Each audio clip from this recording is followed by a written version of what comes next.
Hi everybody, welcome back to 10 Minutes with Griffin. I'm your host, Griffin Bridgers. For today's episode, episode 147, we're going to look in theory at what could happen if the portability election goes away. There's been a lot of talk about potential tax law changes on the horizon, and I've seen little mention of the future of the portability election just because a lot of practitioners have gotten comfortable with it now and are no longer as threatened by it going away as they were in its early years. But if that's false sense of security, we'll look at what do we need to consider in terms of planning. Now, as always, this presentation is not intended to substitute for legal or tax advice and is provided for educational purposes only. Now, up until 2011, your gift and estate tax exclusion, which is now at a record high of $11.7 million, would be lost if you didn't use it in full between lifetime gifts and transfers at death. So to avoid that outcome, a lot of estate planning from a tax perspective emphasized two things. One, you tried to avoid overfunding spousal gifts, because those would defer estate tax to second death through the use of the marital deduction, but as a consequence would waste the exclusion of the first spouse to die. So you'd avoid that overfunding issue, and you'd also look to equalize the value of each spouse's estate to make sure that each spouse had assets equal to the exclusion amount so that that exclusion would be maximized to the greatest extent regardless of the order of death. So once you'd looked at both of these goals, typically the outcome was that a lot of estate plans would utilize what was known as an AB formula. And what that formula did is it took the first tranche of assets in the gross estate or the taxable estate up to the remaining exclusion or the credit equivalent, and they'd put those assets first into a credit shelter trust, which would use up the exclusion of the first spouse to die. And then the balance, if there was any, over and above that, would go to a marital trust, which would defer estate tax to the second death through the marital deduction. So a lot of classic estate plans use this formula, especially hearkening back to a time when the exclusion was only in the $600,000 to $675,000 range. Because you had a lot more taxable estates back then and a lot smaller exclusion to carve off to preserve. Now with that, we had the QTip election that might have been available for certain types of marital trusts that didn't give a general power of appointment to the surviving spouse. Now, for AB formula documents that had a QTip marital trust, there was an expectation that the QTip election would be made for the entire balance of the trust based on that formula, with the goal of ensuring that there would be zero tax on the estate of the first spouse to die. And also, if you'd made lifetime gifts such that the remaining estate tax exclusion was less than the remaining GST exemption, there was also an expectation that there'd be a reverse QTip election on that marital trust for GST tax purposes. Now with that, there was a central consideration with that funding formula. There was an IRS ruling and policy that held that you could not make an unnecessary QTip election. And that's what drove a lot of the AB formula planning. So, for example, this prevented you from taking out that formula and simplifying things by maybe just transferring assets solely to a QTip marital trust in a lot of cases. So in other words, the QTip election couldn't be used to get around the problem of overfunding the spousal bequest, just because at best what you could do is send everything to a QTip marital trust and force the trustee or the executor to make a QTip election for the first, let's say, 11.7 million of that trust. Now, portability, obviously, brought us the ability to preserve the deceased spouse's unused exclusion. But another thing that came with that kind of flew under the radar is a softening of this no unnecessary QTip election rule. So because of the softening of that rule, In addition to the portability election, a lot of plans, especially for couples whose estates probably wouldn't generate estate tax, have shifted to a more convenient funding formula where everything first goes to a marital trust primarily, and then the spouse has an option to disclaim to an optional credit shelter trust to use the exclusion of the first spouse to die. Now, if the spouse doesn't disclaim or doesn't get around to that within 9 months, or wants to claim benefits from the trust, which would eliminate the ability to have a disclaimer, then there's a couple backup options to make sure that the first spouse's exclusion is used. One is that the personal representative could do one or both of the following. They could make a partial QTip election or a Clayton QTip election to use up the estate tax exclusion of the first spouse to die.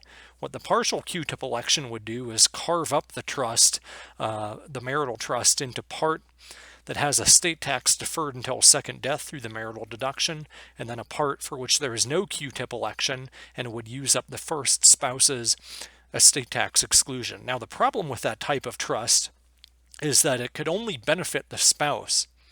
So the QTip election, if it was a Clayton QTip election, allowed the non-elected part of the marital trust to instead be administered in a trust that resembled an optional credit shelter trust, so that children and descendants could also benefit from that trust as well. Another option, which obviously was opened up by portability, was the ability to just fund everything into the marital trust, but then make a portability election to preserve the deceased spouse's unused exclusion, because we're no longer concerned as fully with this overfunding outcome. But there are some costs to portability, some of which fly under the radar and some of which don't.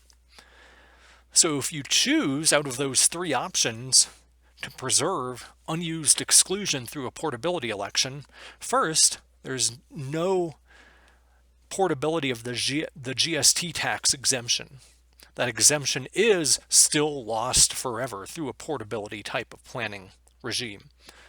Another issue is that inflation indexing could be lost. That applies to the basic exclusion amount, that it continues to go up in value every year based on an inflation adjustment, whereas the unused exclusion has a static value that's not adjusted for inflation every year. Another loss and cost is that you avoid the tax-free appreciation of assets in a credit shelter trust. Now, when I say tax-free, I mean that it's free of estate and GST tax, that as long as that credit shelter trust continues on as a dynasty trust and doesn't terminate, it avoids estate or GST tax if set up correctly. And then finally, obviously, you have an estate tax return that you have to prepare and file, which is its own headache in and of itself, even with some relaxed requirements under the portability regime. But when we look at this as a whole, there's one hidden benefit that kind of flies under the radar as well, and that's going to kind of form the focus, I think, of what could happen if we lose portability, and that's that if you have a preservation of unused exclusion at death, that leads to a double step up in basis. So what happens is that all assets get a step up or down in basis at first death, whether they go into the marital trust or maybe into an optional Clayton QTip or credit shelter trust. But at second death, the assets that are in a credit shelter trust or Clayton QTip would get no second step up.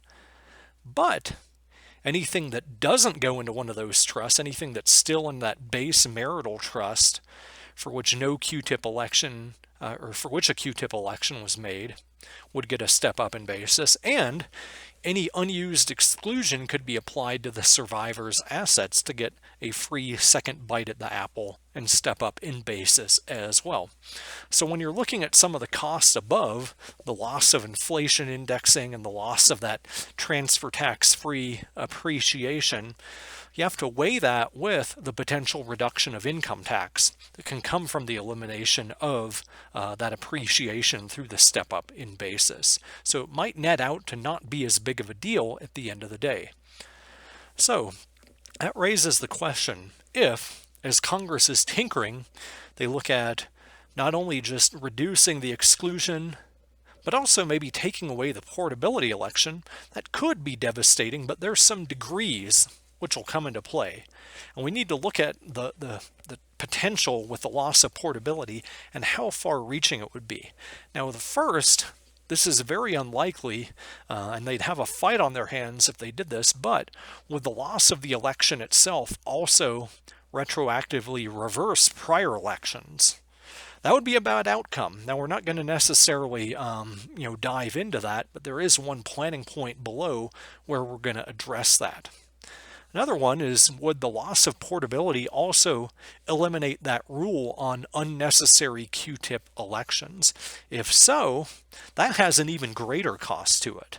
Then finally, if the step up in basis law is lost, then that further increases that cost to the double step up in basis you could otherwise get with a portability election, and the loss of the portability election would exacerbate that as well. So with this reality, first I want to point out that even though we're worried about the retroactive reduction of the base $11.7 million exclusion, it may make sense for a widow who has a ported exclusion amount to go ahead and use it up now with a lifetime gift to make sure that doesn't go away. Because even though that risk is low, that's still an option that could be floating out there on the horizon. Now, if the second and third outcome arise, ultimately, we could end up seeing AB formula planning once again become the norm. We'd have a shift from this preferential funding of a marital trust back to, first, a preferential funding of a credit shelter trust at death. But so long as you can still at least make unnecessary QTip elections, the AB formula may still not be as favored, even after any tax law changes that might take place this year. As always, if you have questions or topic suggestions, you can email those to me at griffin.bridgers@gmail.com. But thank you for listening to this episode of 10 Minutes with Griffin, and I look forward to seeing you in the next one.